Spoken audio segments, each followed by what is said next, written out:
Hello and welcome along to another episode of this FM19 story, part of the furniture with me, Daniel. It's season 7, episode 7, and today we've got a big game against Middlesbrough as we look to hang on to our place in the top half before what we hope will be our first brilliant youth intake of the series. Now we've got increasingly improved facilities. But we'll worry about our youth recruitment and how that shapes up our youth intake in a minute. For now, we're focusing on the pitch action. And firstly, we've been on a little bit of a slide in the last few weeks. You can see the gap to the playoffs is huge now. 7 points in total and our goal difference is dropping too. However, we've reached that magic 50-point mark and possibly one more win would absolutely guarantee that we stay up. We've got a 16-point gap to the relegation zone, which remarkably West Ham are still in. But it has been a bit of a challenge for us since we lost Owen Jack in January. Obviously it has meant we're going to be able to fund a new stadium, but it's given away any chance we've got of progressing on the pitch this season. So if we go to our schedule and see what's been happening, we played the bottom side MK Dons in the first game of February. We didn't miss Jack too much in that one. A 2-0 win, but an own goal and a James Baldock one from a set piece was all that separated us there. We then went to 21st place Nottingham Forest, who were 22nd and in the relegation zone at the time. We lost 4-0, got absolutely outplayed, and I really started to worry at that point. We did give some debuts out though. Mapley came off the bench and McGeever too, but unfortunately they weren't able to make an impact in that one. We did win at home to high-flying QPR though, a 3-2 win in that one. Mason Greenwood, who's obviously been quite famous in real life last week with United, he scored both of the goals for QPR, but Graham Gibson, the new centre-half, Bobby Duncan and Ricky Ash, the January signing in the number 10 role, all scored in that one to get us the win. We followed that up with back-to-back draws, firstly away against Hull City, Duncan and Williams with a goal each, two absolute screamers from Aaron Owen on the edge for Hull City, and then a ball draw 0-0 at home to Stoke, which kept us comfortably in mid-table. Then we lost 1-0 away to Sheffield United at the start of this month, and now we've got a big home game against Middlesbrough where we look to stop the rot. But let's go and have a look at what's been happening off the pitch. Not a great deal is the answer. Obviously you're with me till deadline day. We're trying to negotiate some signings now, whether that be extending loan signings, getting those players in on permanence, or even just trying to find new players for free. So one player who will definitely be joining us for £200,000 in the summer is Robson Brown, a centre-half from Chelsea. He's on loan at Birmingham City at the moment. He's got very high potential. He's decent physically. We've just got to work on his composure when he gets here. But he's going to be a really decent centre-half. It is probably going to be the end of the road for Johnny Byrne, and Aaron Davis will definitely be off too. We tried to sign Gibson as well, but unfortunately he's not interested, and as a result won't be joining us. The next one we're trying at the moment is Darren Mapley, and we'll just see if that works out. If not, we won't be signing him either. But despite Owen Jack leaving, there's still a positive atmosphere at the club. The support for me is excellent. The team's still got a good cohesion and the dressing room atmosphere is solid as well. My only worry with Johnny Byrne not being good enough is that he's one of the team leaders left at the club. There's 3 of them there. Reece Williams and Bass will definitely be here next year unless we get a massive offer for Williams. But maybe I have to keep Byrne as a backup centre-half just so we've got his experience in the squad. A lot of the others will still be here, but even from the highly influential players we may lose Butcher, and then looking at the influential players, we're going to be losing Tagzef, whose loan's going to expire, the same for Andre Dozzell, McCabe and Crawford may well be off as they keep getting big offers, and Baldock's loan finishes as well. So it could be a tough time for us next year. I'm a bit worried about second season syndrome, and obviously if we lose a few more players to keep paying for that stadium, it's going to make things really difficult. So very much about consolidating and not going back down. The worst thing for us would be getting a new stadium and being back down in League One when we open it. We need to be in the Championship or above, and we're working towards that end goal. But let's get into this game against Middlesbrough. We're all but safe this year already due to our brilliant run in December, and hopefully we'll be able to see out the season comfortably. After this one, we'll just show the last game of the season, as it looks like we're not going to be going up or down. So let's look at the lineup for today. We haven't picked the full 18 yet, though we did rotate a little bit. So we've got Alex Bass in goal. We've got Gibson in on the right side of the fence. The reason for that that, Marco's been out injured recently. Johnny Burns not got back to fitness. So we're going to put Marco back on the bench today. But Gibson's alongside Baldock and Reece Williams. The two fullbacks are Nico Williams and Adam Lewis. Mapley's coming in the middle alongside Tagzef. We're just trying to get Mapley some football. Shabola's 30 and we're nearly safe now, so he can drop down to a rotational option. We're also going to try and get Rowan McDonald some game time later in the year, but I want to make 100% sure we're safe first. And then we've got David Crawford in behind Broder and Duncan up front, and an assortment of youngsters on the bench. So the likes of McGeever, Eamon McCabe and Ricky Ash are all there. Ralston and Mark are on the bench too. And once we're completely safe, Rowan McDonald and Jacob Wakeling will probably fill out the rest of the subs. But let's get into the match, see if we can get the result. It's all about trying to get a couple more points on the board. Let's see if we can do it at home to Middlesbrough. It's a 4-3-3 for Middlesbrough, a bit more traditional. Normally we've seen the number 10 a lot of times this year, but they're going for a holding man instead. They've got Flynn Downs, who's been on loan at Luton before. He's a good player. Regan Paul, who we tried to loan in January. Lamina as well, he's a good pro. Niambi, the right back's a good player too. Plenty of youngsters in their team too, so we'll see how they get on. There's a bit of the unknown about this one. Let's go and try and cause an upset and just make sure we can keep adding points to the board. It's Duncan to Crawford after the Torquay kickoff. Baldock finds Mapley. He gets it back to Baldock again. Tagzef building from the back, but the highlight ends. But we've now got a corner with less than a minute gone. Graham Gibson's flicked it in at the near post. That's his second goal in just a month since joining. I really hope we can persuade him to stay next year, as he's looked a really solid player at the back and moving forward from corners as well. 1-0 lead after 10 minutes. We couldn't have asked for much more than that. One of the attacking players for Middlesbrough has picked up a knock now, but with a quarter of an hour gone, we're all focused on ourselves, and we scored from our only shot so far.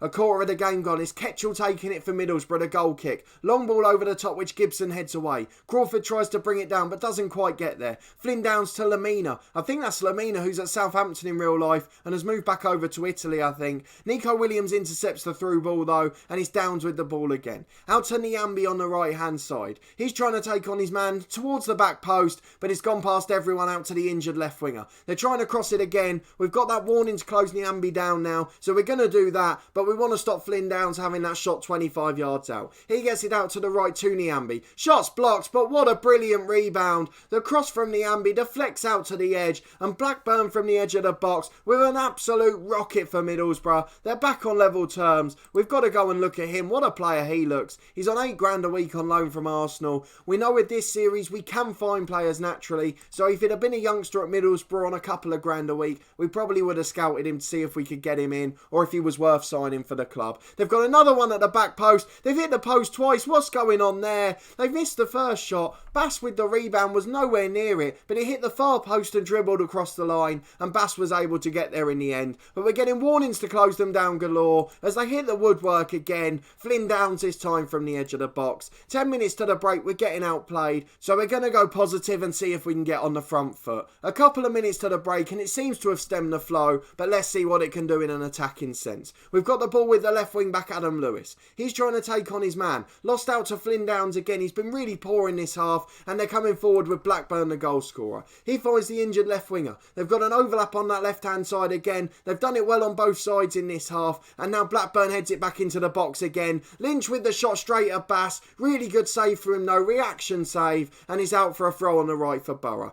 Niambi throws it in as far as Lamina. He's been closed down, but he's managed to get it inside. Blackburn again from the edge. Alex Bass tips it wide, and it's out for another corner kick as we try to cling on to half time. It's looking very difficult, and Middlesbrough are looking a better side. I think without that quality on the break, you see we're not as good as this top 10 or 12 sides in the league, and we're going to gradually side down as the season goes on. Graham Gibson's early goal ensures we're level at the break, but let's be honest, we've been absolutely outplayed.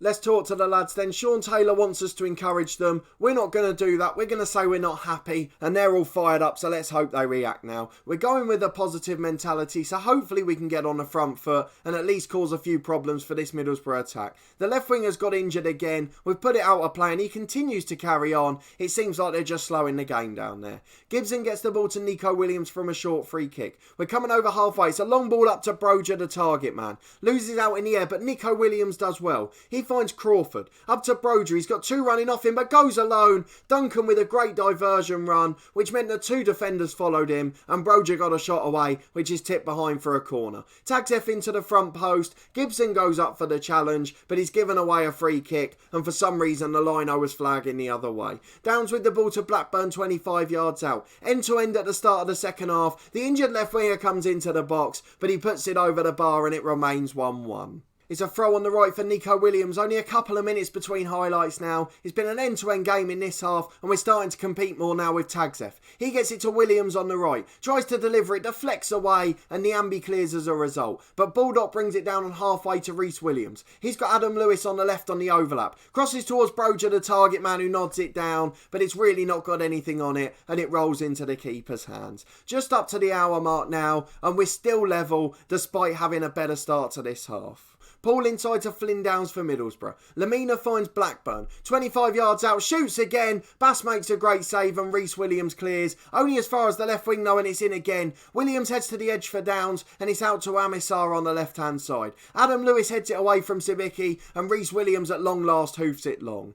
We've just noticed at the top of the screen there's a wonder kid coming on for Middlesbrough as we head a corner over the bar. I've got to go and have a look at him. It's James the striker. He's contracted to the club and he looks a very good player at 20. He's done a very good job for them and I'm wondering why he wasn't starting. Mapley's got the ball in behind to Duncan. Tries to square it but it's cleared away. Crawford shoots from the edge and hits the post and we really threaten the Middlesbrough goal there. Probably for the first time in the half despite our chances. Crawford's been booked and isn't having a good game. Once we've seen this highlight out, we'll make the changes. He's come back with Blackburn and Bass tips it over. The corner's going to come in, so we'll wait for that as well. Magnuson's going to hit the outswinger. It's towards the back post. Nico Williams clears. Gibson flicks it on one more, and it's cleared away with the highlight ending. Let's make our changes with 20 to go. Nico Williams tired and not had his best game. Ralston will come on for him on the right wing back role. Crawford's had a poor game in the attacking midfield role. He's got a yellow card as well. So Ricky Ash on for him. And then do we take Mapley off for one of the strikers? I'm not quite sure what's best. I'm going to take one of the strikers off just to get McGeever some football. So I'm going to make it Armando Broja as Bobby Duncan's had a couple of threatening moments in behind and he'll go into his pressing forward role on attack, hoping that makes a difference. 20 to go and we're getting some young blood some game time and hopefully this will help us out long term. A couple of minutes left. We've kept them quiet for the last 15, but now we've got a ball in a defensive area. We trusted our composure, but Williams has gone long. He's put McGeever in, but he's a bit too slow, and his shot's blocked away for a throw-in on the left. Brilliant long ball by Reece Williams, but unfortunately the young sub-striker couldn't make the most of it. Give it a couple of years, he'll be like Owen Jack and go and put that in the top corner, but for now he's just struggling there. The cross is in from the left. It was towards McGeever again, but cleared. Now Mapley out to Shibola on the overlapping right wing. We were going to bring Ralston on, but unfortunately it's Shibola that's actually come on. We weren't really paying attention, but Shibola can play there competently too. So it doesn't matter too much, and maybe that extra experience will help us out. Tagzef on the right hand side. I'm sure some of you were probably screaming at the screen when you saw them subs being made, as Ash has a shot from the edge of the box and he's tipped over by the Borough keeper. Tagzef into Reece Williams, wins the header, but it's just wide of the post. Glanced it but didn't quite get enough on it, and as a result it's out for a goal kick. Adam Lewis with a free kick, which I have no idea why we saw. He curved it miles over the bar and it was an absolutely pointless 2-second highlight. There's 1 minute of stoppage time to go. We've got a free kick 35 yards out on the left channel. It's Adam Lewis who's going to deliver. There's some big men in there, but will he be greedy? He doesn't. He goes to the back post, but Gibson loses out and Paul can bring it away down the left for Borough. The one thing we don't want to do is concede. A draw here is a really decent result against another very reputable side. Magnuson with the ball forward to Downs. He finds Lamina in the middle of the pitch. He's got acres of space to run into, but Tagzef's doing really well back there and clears long to halfway. Paul flicks it over the top, but it's aimless and he's out for a goal kick at the far side. The final whistle goes. It's a 1-1 draw, and although we got absolutely outplayed in the first half, the second half we really dominated a bit more and it was an end-to-end game in the last few minutes. So a decent point and another one closer to safety. We said we probably needed one more win to be completely sure, but 3 draws obviously will do the same thing. We've praised the lads for getting another point on the board. Just think, we were in the National League South 6 years ago, and now we're competing against the likes of Middlesbrough and managing to get a draw and almost secure survival. A brilliant reaction from the lads, and hopefully they'll be full of confidence as we go to Millwall in the week. It should be the same day as our youth intake, so we'll see what happens there. If we don't get one beforehand, we'll just skip the Millwall game and come back for it. So it says we hold Middlesbrough for a draw. That suggests that they were very much expected to win. We remain in 10th place as well, which is a really great achievement. Of course, the gap to the playoffs continues to stay the same width or get wider, but most importantly, the gap to the relegation zone increases by another point. We do very well to get relegated when we've got a 17-point gap with just 9 games to go in the league. Stranger things have happened, but we look like we're going to be safe for another year. A brilliant effort from the lads, and let's go and see our youth intake. We'll be back in a second for that.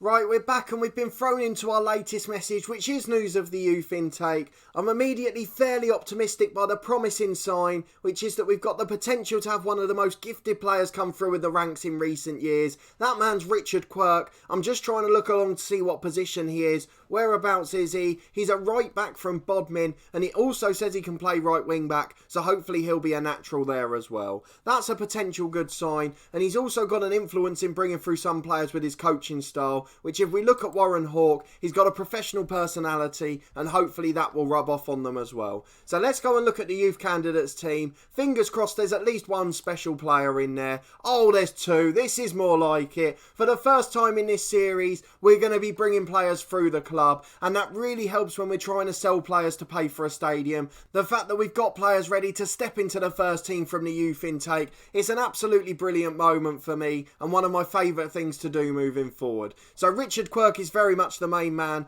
2-star ability, 5-star potential, 15 years of age fullback. Let's go and have a look at him. He's a natural at right back, and he's also accomplished as a wing back, and my word, he looks fairly good. He's got the perfect balance of attributes. He's very brave. Natural fitness is 18, professional personality, and yes, you could say his physical attributes aren't great, but don't forget he's 15 and they shoot up really quickly for these youngsters. Technically he's very good, which is the harder thing to train, and mentally he's got what he needs in the key areas. We don't need him to become a captain. If he does, that's great, but we're not too worried. He looks like a player that could also be perfectly suited to the wing back role if we do continue to use that moving forward. A really good crosser of the ball, decent in the pass and with good technique as well, but he's got everything we need at fullback. I'm so happy with that one, and towards the end of the season he will certainly get his chance in the first team. And there was another one not far behind, John Gerrard, a 15-year-old pressing forward, 1.5-star ability, 4.5 potential, and the only thing that can go wrong here is if he's an absolutely terrible finisher. So fingers crossed he's not.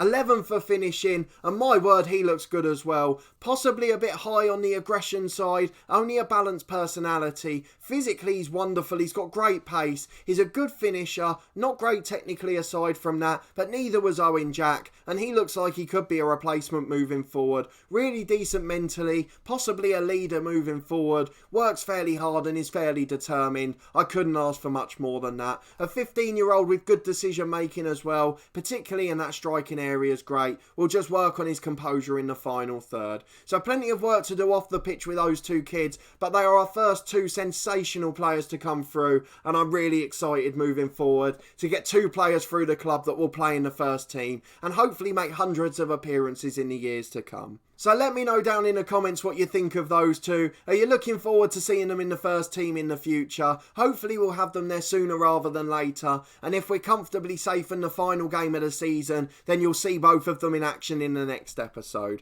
But if you did enjoy this episode, please put a thumbs up on the video as always. We'll go to the schedule finally to see when we'll next be back. But of course, let me know down in the comments what you think of those youngsters and how we've done in our first season in the Championship. We've got Brentford at home on the final day, so let's have a look at where they are in the league. They're in 18th place, so that should be a fairly comfortable game for the last day, and hopefully we'll be able to play those 2 kids, providing they agree contracts. If we look at the league table, we're all but safe now. I'd be happy once we got to 55, but it looks like the relegation mark's going to be a bit lower than usual. Subscribe to the channel for daily FM19 content from my 2 long-term stories, this one part of the furniture with Torquay United, as well as our other series, The Head Coach, where we're currently with Newcastle United, as we've just joined our first Premier League club of the series. But a massive thanks for watching and your continued support with the series as always. I really do appreciate it, and we'll see you next time, where we'll hopefully be celebrating safety.